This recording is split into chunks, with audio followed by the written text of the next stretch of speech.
All right, we're live. Big ticket sales, episode 2. Anthony on the other line, partner in crime, obviously. So today, what I actually want to talk about, since we've been getting a lot of people asking questions about this, is actually how we manage and train an outbound phone send team to book more appointments, close more deals. Quick backstory though, I wasn't even doing this in the first place. It was only until I actually met you because you were doing closing for a different agency for a while. And then Yep. I was doing mostly like cold email. Then you mentioned that you were getting a ton of good qualified booked appointments from outbound phone centers actually. Like I was getting Yeah. consistent meetings with cold email, and there's obviously some benefits there with cold email, but it seemed like you were crushing it on phone and phone appointment setting actually. So that's like why we partnered up. But tell me a little bit about why that works and what kind of niches or industries that works best for. Yeah, absolutely. And why phone setting is so good because ultimately it's another lane of outreach. Now, you may be running an agency where you're generating leads via paid ads or cold email, and that's great. And if it's working, I'm never going to tell you to stop. But this is just to add more consistency. And phoning, using a phone, if you're reaching out to the right type of industry, can be highly effective to booking more pre-qualified sales calls. Now, a general rule of thumb I like to follow when you're cold calling is you want to make sure you're phoning people direct numbers. You don't want to be calling company numbers. You don't want to be speaking to a secretary hoping to get passed on. Now, if you are skilled enough, obviously you will be able to overcome those things. But even then, your success rate is going to be a lot lower than if you're calling somebody through a direct phone number. So I recommend you call industries such as real estate agents, sometimes life insurance agents, anybody who lives by their phone and they have to take calls right away. Those are good people to have on a cold call campaign. Yeah.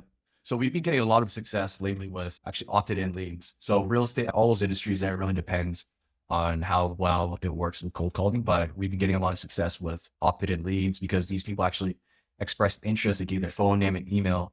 But one of the most common questions I usually get is just like where we find these callers. Is it overseas or another source? Let's talk a little bit about that. Yeah, absolutely. And depending on what type of client you have, you can either have an offshore caller, which obviously you can find good countries that I like to source them from. The Philippines is one of my favorite countries to source callers from because surprisingly, their second language is English. And these people work very hard. And normally their level of English is pretty high quality. As well, when you reach out to people that I've worked that are from the Philippines, what you'll find is that they have a lot of call center experience. A lot of companies source their offshore talent from the Philippines. Pakistan is also pretty good. And regardless of the country, it's more important their track record and how they sound on the phone. But these are all great examples of offshore countries. If your client is more picky about accents and they want a fluent speaker, you can always source callers from North America, either Canada or the States. England also is really good. You just have to keep in mind time zone. But if you're looking for a North American caller, there's many places online where you can find a Canadian or an American caller. Yeah. And people usually knock off on overseas callers like the Philippines or Pakistan. But the thing is, there's a trade-off, like the cost and benefit trade-off. But we've been pretty successful with overseas callers. We've been getting people who can speak fluent English, and they obviously cost a lot less than North America. Definitely. At the end of the day, it really is the person. If they have a good work ethic, if they're a hard worker, if they're good at what they do, that's always going to trump somebody just because they live in Canada or the States and they have native English or no accent. Yep. And the other thing as well is that you were talking about work ethic. The thing is cold calling, I don't care if you're door knocking, all those kind of jobs where you're just having to go through leads, it's a grind. We found that people from Manila, Philippines, Pakistan, they just have really good work ethic. But of course, there's going to be some campaigns where we need 10 out of 10 English. Something that most people don't know is that you can actually hire an SDR much cheaper than the US in Canada because obviously there's a discount there. We've been getting a lot of good success with Canadian callers. Yeah, absolutely. If you want to go ahead and find a Canadian caller, the Canadian dollar compared to the US dollar is a lot weaker now. I believe one US dollar is Canadian dollar is 70 cents American. Really? And for pretty much the exact same price, say for example, you're paying somebody $15 American, Canadian, that's a lot less than American. That comes out to like 11 something. I'm not sure of the exact conversion rates, but it is a lot cheaper. And Canadians, their English is just as great as Americans. It's just we have a different government system up here. So that's a whole nother topic. Shout out Trudeau. Yeah, shout out Justin Trudeau. Yeah, the other thing that we noticed too is that with Canadian callers or just fluent English speakers, you're always going to get better quality leads and booked appointments. And just switching our campaigns to Canadian callers, we've noticed that we've been closing a little bit more, a higher number of deals, I'd say, because they're really focused on quality. They're not just trying to slap appointments on the board there. Yeah, definitely.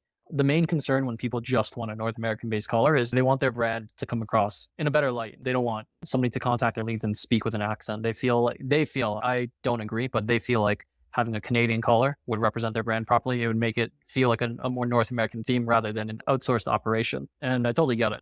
It's just with North American callers, you do want to charge a higher fee for that because they do cost more ultimately. And that is the benefit of having an offshore caller. They are a lot more cost effective. And just because their English isn't always necessarily native, sometimes they are harder workers. Sometimes they do produce better results. Yep. So switching gears, the funny thing I see usually in Facebook groups is that people looking for appointment setters or phone setters, they usually write on the job post, like, I'm looking for 100% commission-based phone setters. But the thing is that it's just not a realistic expectation to find good quality phone setters work on just pure base commission. We've been getting better quality with even Canadian callers on a base plus bonus work basis. But what do you have to say about that? No, the commission only setting, I get where you're coming from. You don't want to invest any money until you know somebody is the real deal and they can generate results. But you have to ask yourself this question. If somebody is the real deal, they're probably already working on a pretty good offer, even if it's commission only. And if that's the model you want to offer, as soon as they know they can set appointments for you, there's nothing stopping them from getting an even better deal for themselves. And so how we like to keep talent is we give people a base salary plus commission. And that base salary is there. For some reason, the appointment setters, they really feel good about that base salary. Yeah. They don't feel like every day they're starting from zero. And not only that, you give them a fair commission compensation. And if you crunch up the numbers, base salary plus commission sometimes can even be less than commission only, depending on the structures you work out. And so don't be so scared to invest in somebody. You can always put somebody on a paid trial, a small paid trial. And then if they pass it, you can move them onto a regular base salary. The commission only thing, everybody's doing it. And all the talented appointment setters, they just avoid that like the plague. Exactly. And so you touched a good point there. You said that at the end of the day, we're just looking for results with new hires. What we usually do is we put people, appointment setters on a 3-day trial. So those 3-day trials do a lot. It ensures that you're not committing your time and resources into a new appointment setter until they can actually prove themselves. And also that trial, we usually do a paid trial too. So it attracts the right talent. But elaborate a little bit more about that process we got. And that's actually where I got that idea from. It was actually you. Yeah, absolutely. And back in the old agency I worked with, I actually learned this from them. And what we did was every time we needed a new new appointment setter on the team, we wanted to make sure that they were the real deal. And we didn't ask them to just do a commission only because trust me, we tried that. And everybody who signed up just didn't show up for work. How we fixed that was we did a small paid trial. Okay. It could even be as low as, say, for example, you want to do 5 hours a day. You pay them $3 an hour for those 5 hours. So it comes up to $15 a day, which is not even that much. You provide them the lead list, you provide them the training, and then they know they're getting paid. So they're going to show up to get paid. And then in those 3-day trials, you give them an expectation. Normally the KPI, which is a performance indicator, is we want them to book a minimum of 3 to 5 appointments each day for a 3-day trial. Now, 3 is the absolute minimum. If they don't hit 9 appointments in 3 days, they're cut. Doesn't matter if you booked 8. Maybe sometimes there are some exceptions. If we listen to the call recordings and they sound very promising, then definitely there's leeway there. But generally, if you're not booking 9 appointments minimum, you're cut. If you book 9 and we listen to them and they sound like quality, welcome to the team. And then we can offer you a full-time position. That means we can increase your salary. We can start adding commission bonuses. We can even offer you more hours if we have campaigns that extend to the weekend. Yep, for sure. That's super important. Just having a KPI for the 3-day trial, because our callers were consistently booking 5 to 10 appointments. So 3, it really depends on your numbers, but let's say 3 is a KPI. That's a very bare minimum that we look for during the trial. So talk a little bit about the onboarding and training process that we got going on. So onboarding, first you want to make sure that whoever's onboarding your callers, they've already worked on that campaign. They know all of your procedures. So initially you will have to do that yourself. So you're going to have to onboard somebody, but then once they're experienced, if you want to onboard callers, you can actually promote your caller internally to appointments SDR manager. And then they can train your new people. They can manage them. They can actually make sure that your team's hitting their KPIs. And that's a very effective way to offload the management of your appointment setting team. Now, you really want to make sure that you have a standard operating procedure. So nothing is a good thing we like to do is, yes, we always do a 3-day trial. We make sure that our managers are listening to the call recordings. We make sure that there's a tracking sheet so we can keep track of every single appointment that's booked. And there's a few other things. We make sure that our manager goes through the show up sequence because it's important to book meetings, but also you want to make sure that the show rate is extremely high. Yep. And sometimes it's actually not the best setter that makes the best manager. It's the one who's the most organized, because correct. There's obviously a lot of different SOPs involved with running and training and managing a whole outbound sales team. Sales recordings are going to be your best friend. You want to make sure that you're recording everything when you're hiring somebody, managing them and onboarding them. one of the most boring things that you can do that can actually increase the results, just listening to the call queries. And again, that's something that most people don't do. But if you're using the right software, you're able to listen to those recordings. And again, you want to be making sure that you're listening to the call queries at least a few a day, because so that way you can make sure that the quality is right, making sure that they're following the script, and making sure that they're just not trying to slap appointments onto the calendar, which is sometimes actually an issue. Definitely. One example was we had a client, or we were getting a high volume of appointments booked, but the client, they were concerned about the quality. They were saying the show rates weren't the best, the conversion rates weren't the best. And then what me and Kevin, what we did is one night we sat down and we listened to the call recordings. And then what we discovered was the appointment setter wasn't following the script, and they were just trying to slap as many appointments on the board as possible.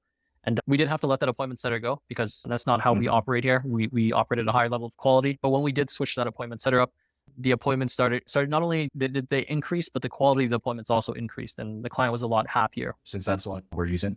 But there's some cool features now with Close CRM. There's call recording, obviously, but Close now is able to summarize the calls that you have, actually, where it'll give you some bullet points, listening to calls, managing them, really managing. When you're managing a sales team, listening to the call recordings is probably the most time intensive thing, but you get a lot of benefit there and results, obviously.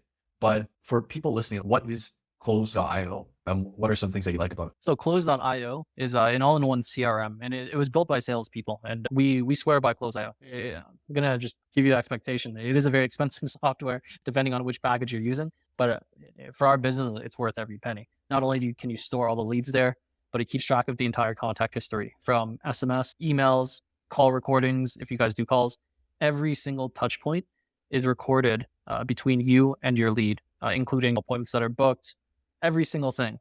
You can put notes in there. There are smart views, so you can see, say, for example, you have a list of people you've sent proposals to. If you've marked them correctly, you can just type in a lead status and that says proposal sent. It'll pull up an entire list of people you have a contract out with. And this is really good for keeping you organized.